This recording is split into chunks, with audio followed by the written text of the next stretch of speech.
Hi, I'm Pam, and today I'm showing off my Sega CD collection.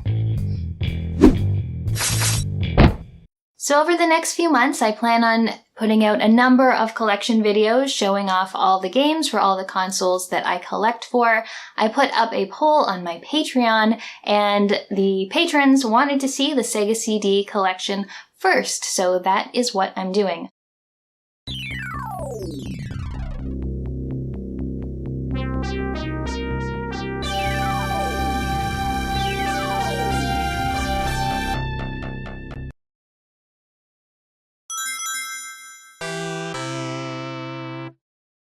Before I start talking about the games, I just wanted to talk a little bit about where I play my Sega CD games. And that is on this sexy beast, the JVC X'eye. I think this is one that not everyone knows a lot about. There's a great video by the gaming historian about a little bit of the history of this, but I'll talk about it a bit. So this was originally released in Japan as the Victor Wonder Mega in 1992, and Victor was an electronics company that worked with Sega to increase their sound device capabilities, and because of that, Sega allowed them to create their own console for their games. So while in 1992 one came out in Japan, it wasn't until 1994 that JVC over here released the X'eye. And by the time it released over here, Sega's own combo system was already released. Combine that with the fact that this cost $499 when it came out, and it never did particularly well, which is why now this is quite a rare console. I think it has some benefits to it. First of all, while the Sega combo system is quite cumbersome, it's very large. It won't even fit in the Calyx shelves that I know many other people use to display their games.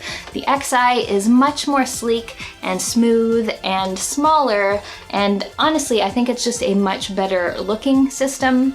It also is a CD player, and it has better sound capabilities than a lot of other consoles or even a lot of other CD players that were on the market at the time. It came with a karaoke disc as well as a pack-in, which was much more popular in Japan than it was over here, but that's just another kind of little fun fact about the system. I really love it. It's my, it's one of the sort of points of pride in the collection, and I really like this as opposed to some of the other ways that you can play Sega CD games, like the pack-in console or even the CDX, which is a nice little cute one, but this is just nice because it's the dual, while at the same time having this nice sleek little package. So I'm actually really excited that people chose this as my first video because it gave me a chance to play every single game here.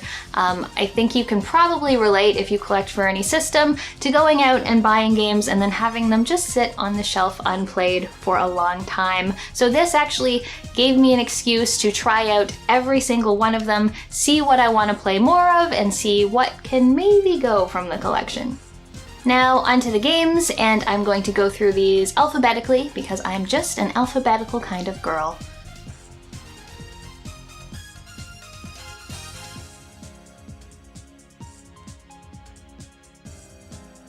First, Batman Returns.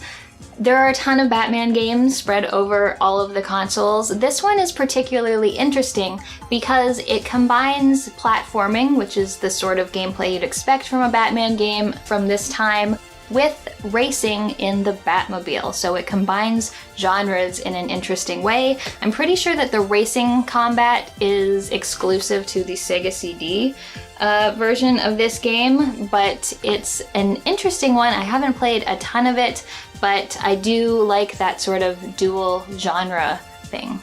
So the next is Cliffhanger, based on the movie starring Sylvester Stallone, and this one also combines genres. The main part of the game is sort of like your typical kind of arcadey beat 'em up It's not particularly deep. There's not a whole lot of moves to do, at least at the beginning of the game, but it also combines them with other things like snowboarding levels, which is really interesting. And of course, there are FMV clips from the movies that are incorporated into the game. Honestly, I don't love the controls or the gameplay on this, but it is an interesting one. And because apparently you can't have too much Sylvester Stallone, there's also Demolition Man, again based on the movie with Stallone and Wesley Snipes. You play as Stallone's character. It is sort of like a run and gun kind of platformer game. It's pretty cool so far. I just tried out the first level and it's interesting. You know, you run, you gun, you shoot grenades, and it looks pretty good. There are a lot, at least at the beginning of the game, a lot of cutscenes, and they are very, very long, which is sort of a common thread to all these Sega CD games, especially the FMV ones. Next up, Bram Stoker's Dracula. This is another game that is based on the movie starring Gary Oldman and Keanu Reeves. Sadly, whoever owned this seemed to cut the front cover off the manual, which, why would you do this? I didn't really notice this, or if I did, I had forgotten when I took it out to play it today. This is not at all what I expected. I was expecting a lot of FMV, and while there are scenes sort of very quickly cut together from the movie, it's more of an arcadey platformer. It's almost like it's trying to be a Castlevania game, but the first few levels consisted of playing Keanu Reeves' character, going through levels and just getting attacked by a ton of bats, and bats are always the worst enemies in games, so not particularly fun to play. It's yeah, not at all what I expected. I was definitely expecting more of an FMV adventure game than a Castlevania, a bad Castlevania clone. More Dracula now. This is Dracula Unleashed, which is actually more what I expected from Bram Stoker's Dracula.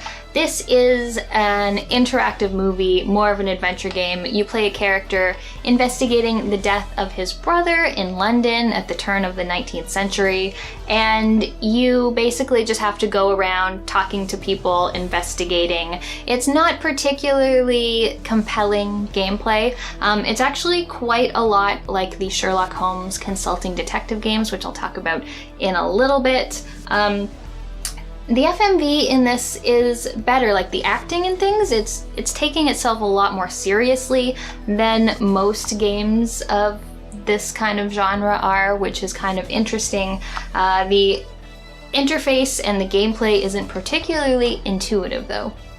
Next up is Dune. Not going to talk about this a ton since I have a review coming out on it hopefully soon. As you can see, I don't have the full case for this, but I do have the manual and the disc just in a DVD case here.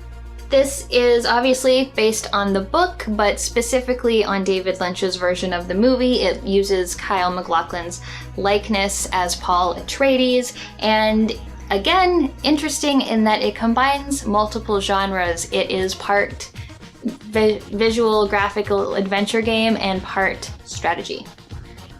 Eye of the Beholder is a D&D based dungeon crawler, 3D dungeon crawler. You take a party of adventurers into a dungeon, you find weapons, you fight beasts. This is sort of an earlier kind of version of Lands of Lore, which is my favorite of the genre.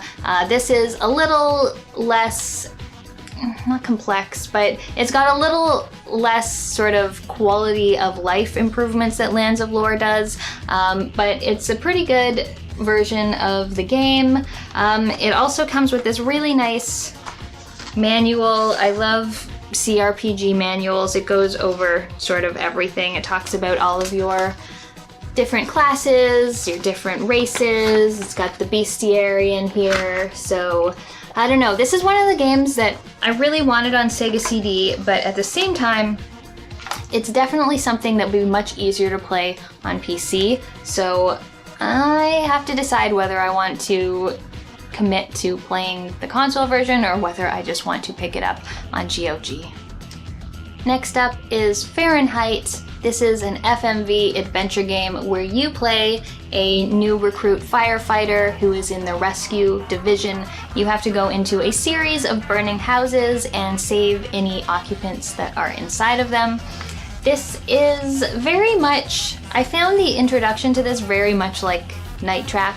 Your boss sort of tells you what you have to do, you meet your squad, and then you basically get thrown into a burning house that you need to navigate. The navigation is not particularly easy because you just get basic forward, right, left directions to choose, but as you go into each room, your camera sort of pans around, making it a little difficult to tell what direction you're going to go when you press one of those buttons.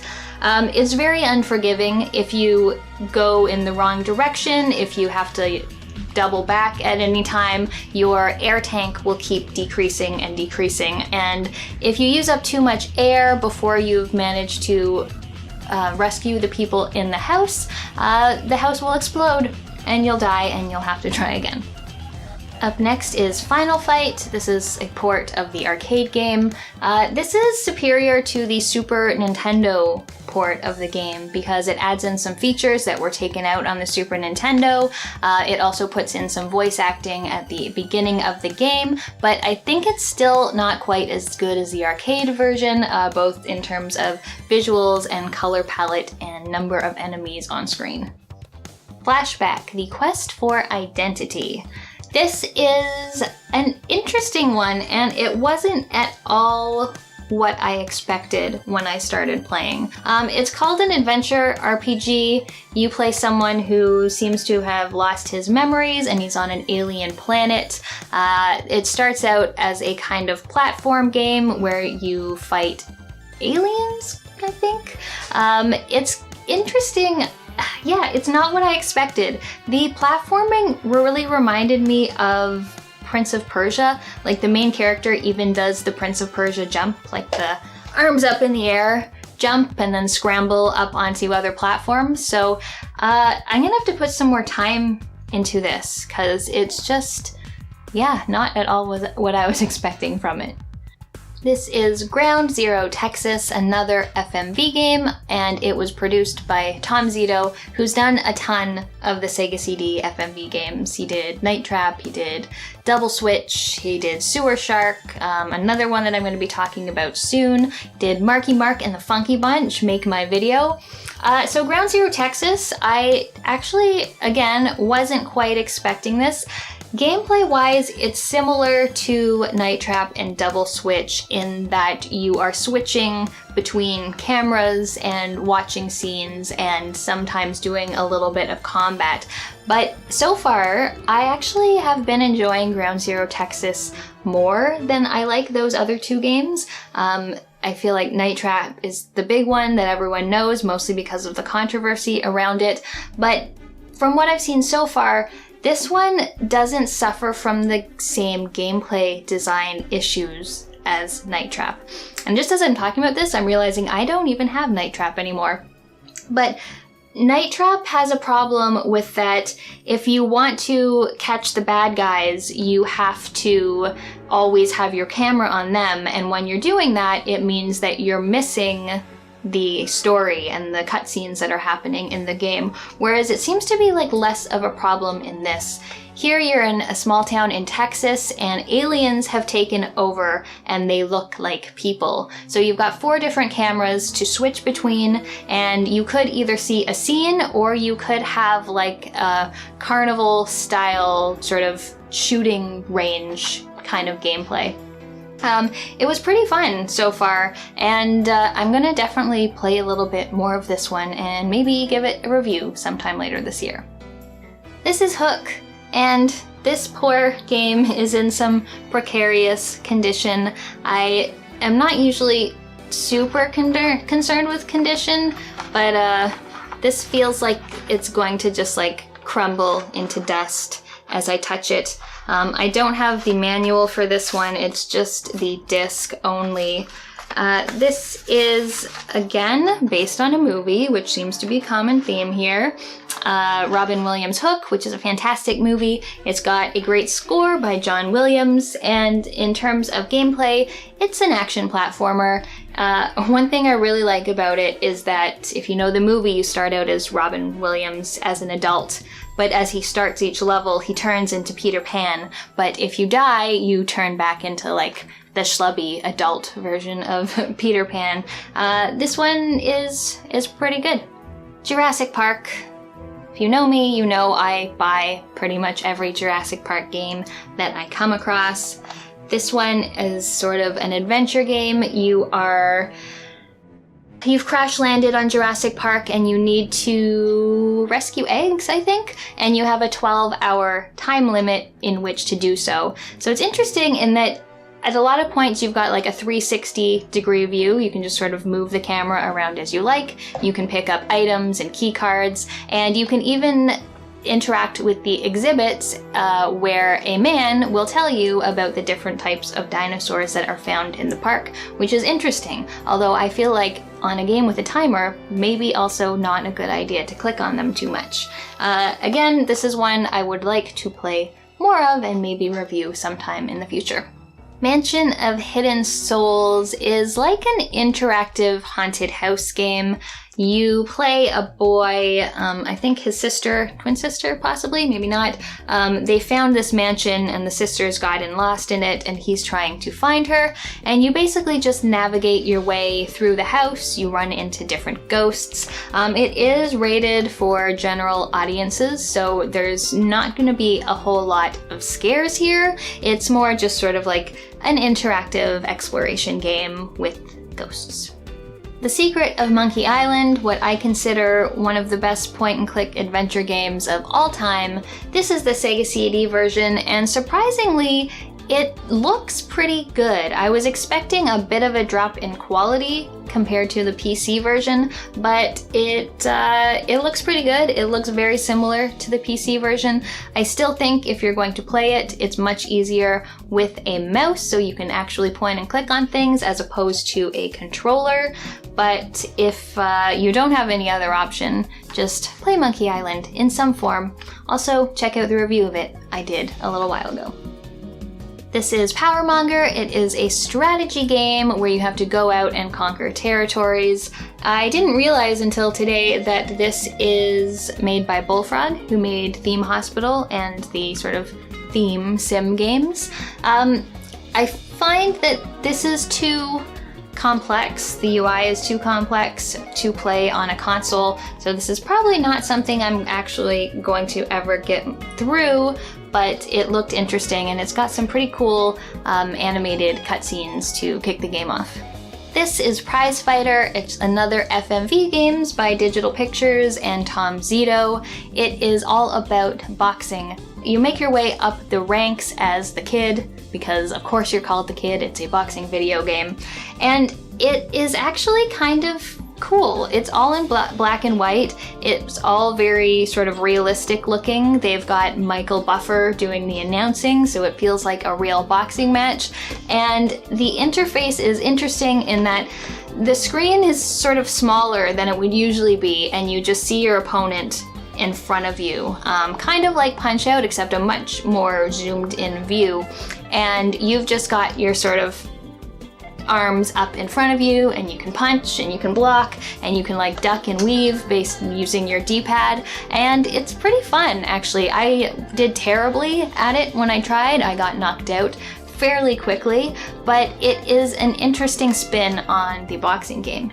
This is Racing Aces. I'm pretty sure this is Will's because this is not my type of game. This is probably the one I tried for the least amount of time. It's sort of like a 3D polygonal, not really flight sim, but flight racing combat game. I just didn't really like the controls at all.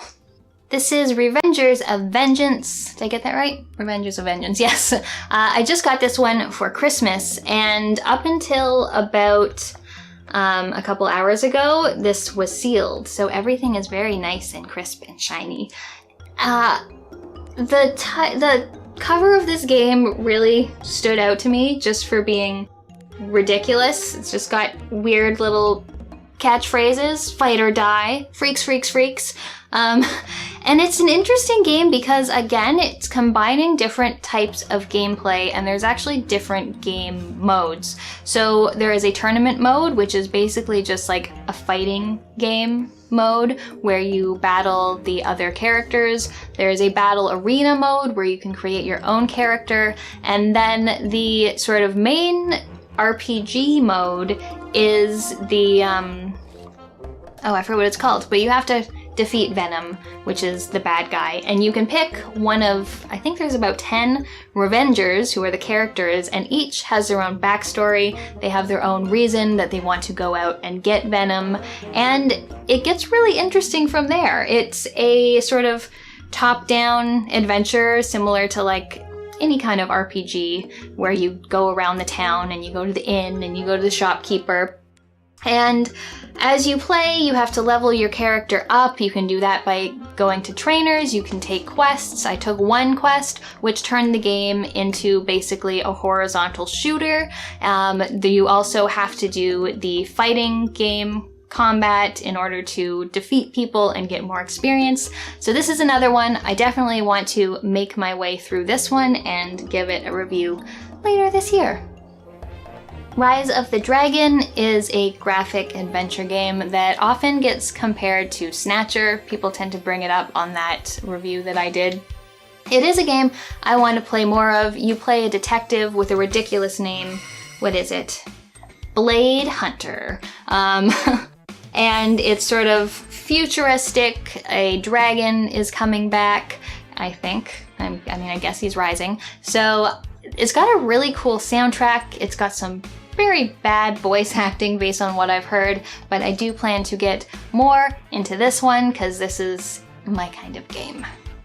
Road Rash is a motorcycle racing game that also includes full-length music videos by bands like Soundgarden, Paw, Hammerbox, Monster Magnet, Therapy, and Swerve Driver. This is actually one I haven't played yet because I couldn't get it working today. This is Robo Axe. You know I love my shoot-'em-ups, and this is actually one of the only shoot-'em-ups I have on the Sega CD.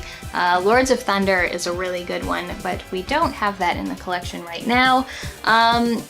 Sadly, the manual on this is very, very water damaged. I can't even get it out of here. It's very crunchy. Can you hear it crunching? No, probably can't.